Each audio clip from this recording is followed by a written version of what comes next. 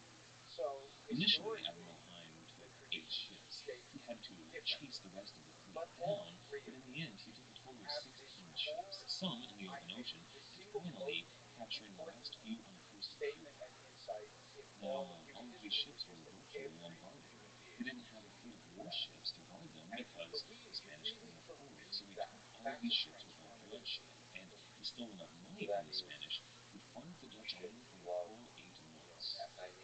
As thou shalt, which Now, comes from despite the Leviticus, blow which to comes the straight from Spanish the Torah. financially, Admiral So Heine was not I don't ignoring know He released all of his Spanish prisoners with ample provisions and applied for freedom. They did, of course, take their ships, but the race for colonies in the Caribbean was on.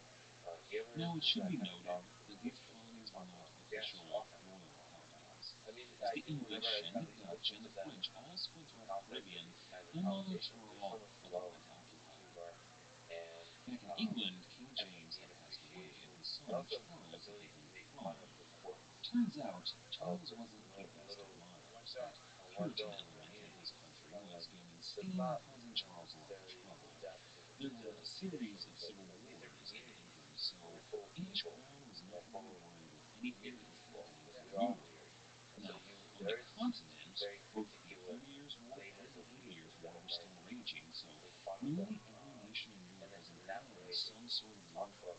The only people who cared what was happening back in the New World were the merchants who were trying to make as much money as possible and how to One steal of the as much things of I that learned money as exactly they what you could. said is that the personalities Now, of that's these not to people are say that the uniquely English yours. crowns didn't have an In fact, interest in their New they World exist in all colonies. sorts of Anybody who communities could and own a religious colony in the communities in Caribbean particular. paid I their think some respective interesting monarch a percentage of personalities. their Um, profits. and You also may the argue that, especially and by many putting some of the historians, that these pressures that early we days of Caribbean are colonization shared. caused many of the Um, wars raging and north of America.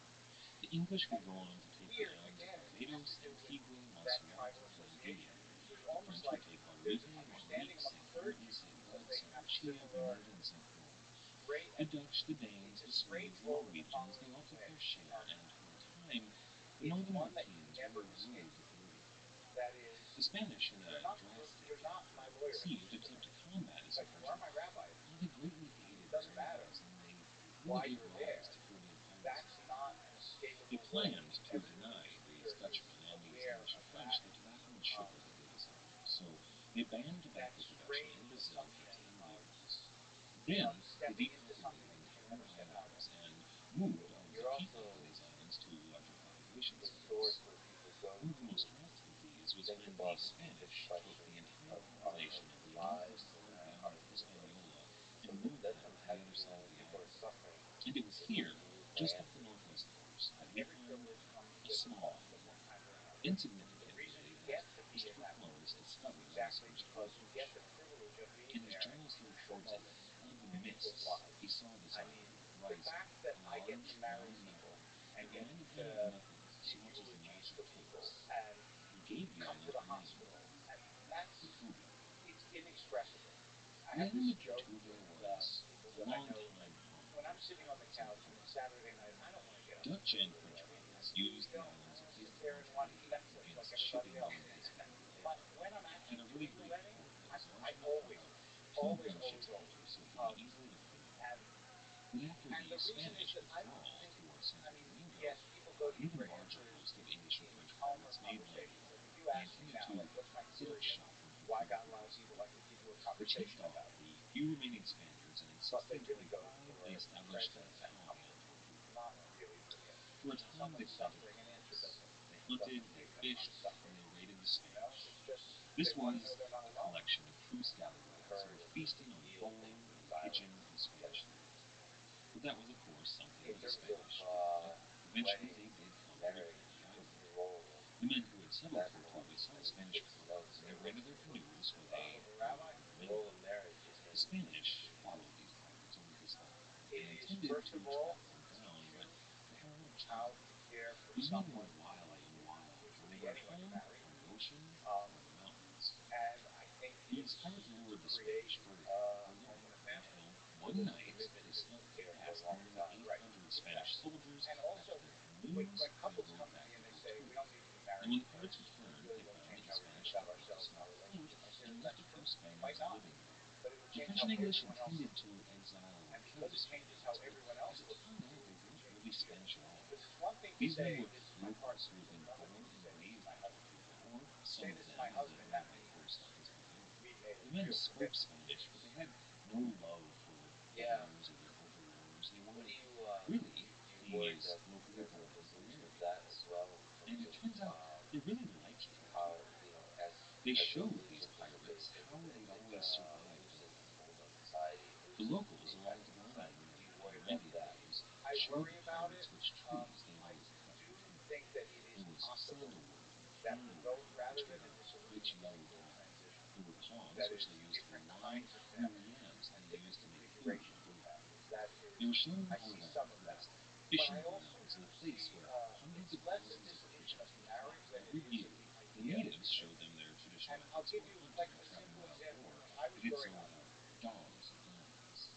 a player on a sports team was always on that team, and you're rooting for the team because you knew the players for 20 years.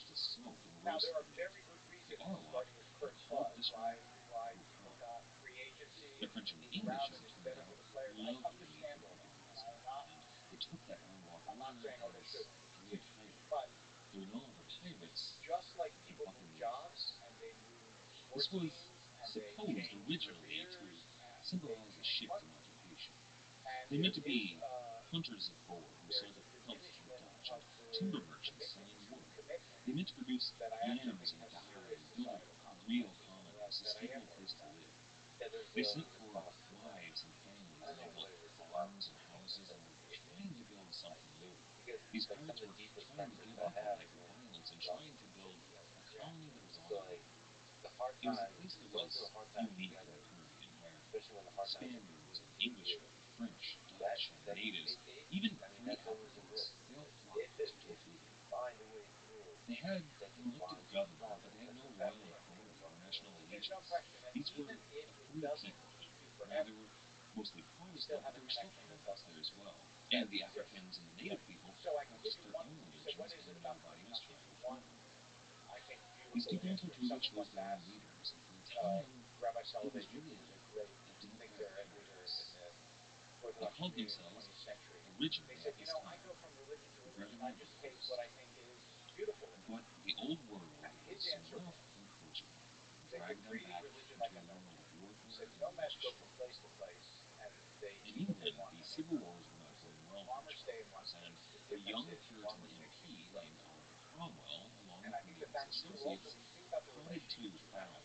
Things have grown out of the relationship that you've invested in, that you farmed, basically, that can't exist if not family. Can you talk about Yeah. what is this? And is this a literal word or not? Easy question. Yeah. Well, the Torah is the five books of Moses. That Jesus wrote.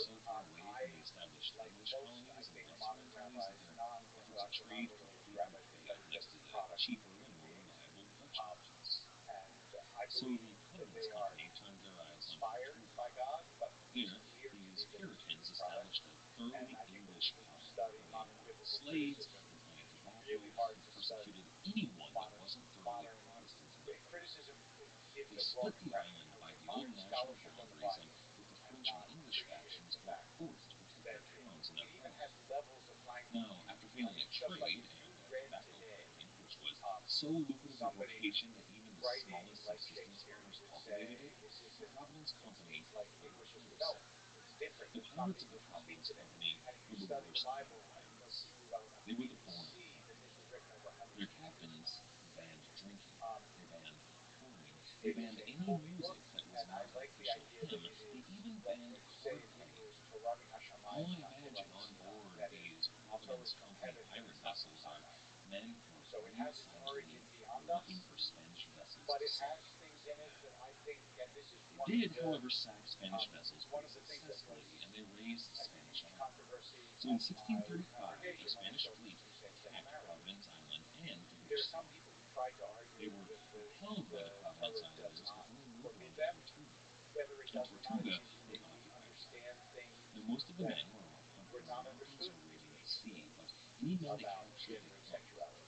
And so you think that in the scripture, in the word, you find the kind of spirit that was working there?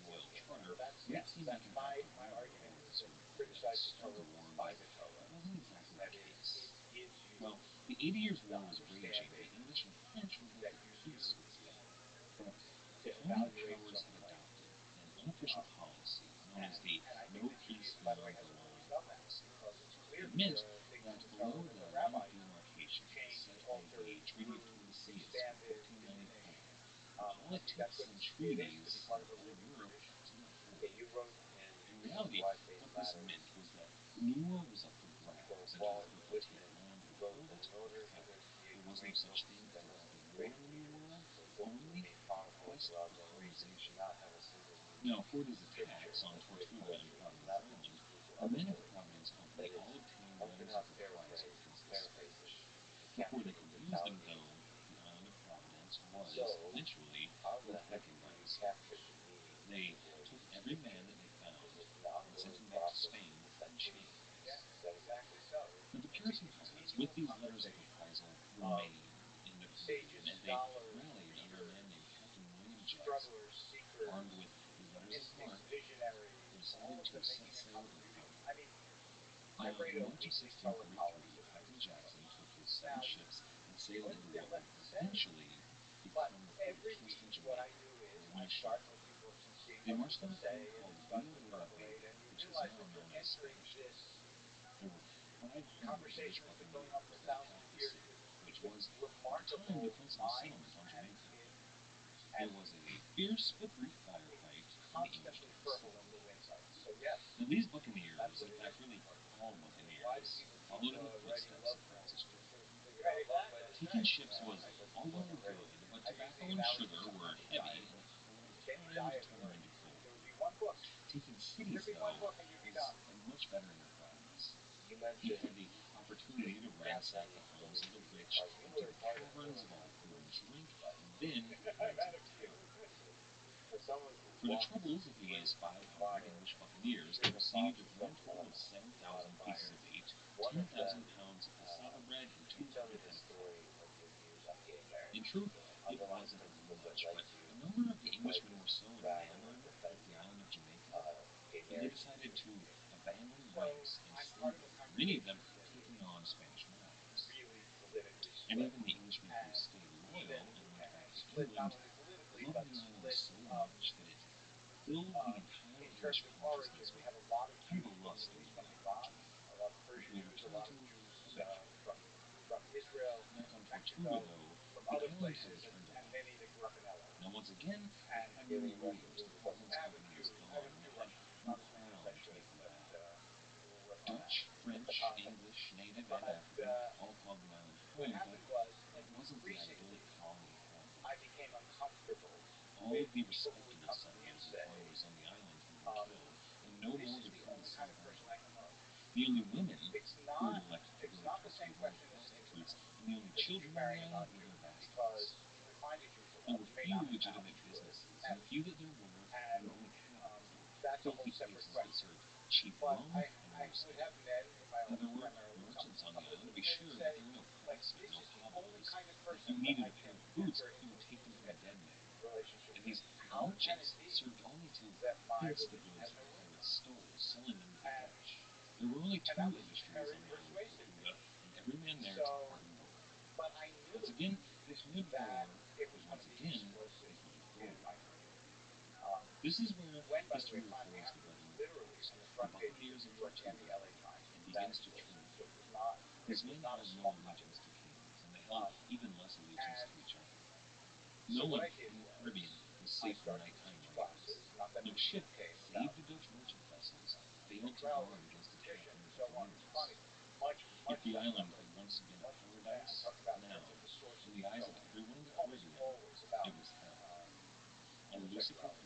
So, and then I got ready to send out a letter. Um, and I said to my daughter, who at the time was maybe 10 or 11, now in her mid 20s, um, I said, look, honey, when you go to school tomorrow or whatever it was, I said, people might be saying bad things about your dad, and I just want you to be prepared for that. She said, why? And I said, because I'm going to start marrying. I'm going to start doing same-sex marriages. And she looked at me quizzically and said, let's look at each other. And I thought, really, her face was like, I said to her, I'm going to start marrying blonde-haired people to brown hair. It was like she really did not understand why there was an issue. And I thought, that's exactly why. Because I know that this is intergenerational. People are raised with it. They have a belief in it, but it's not really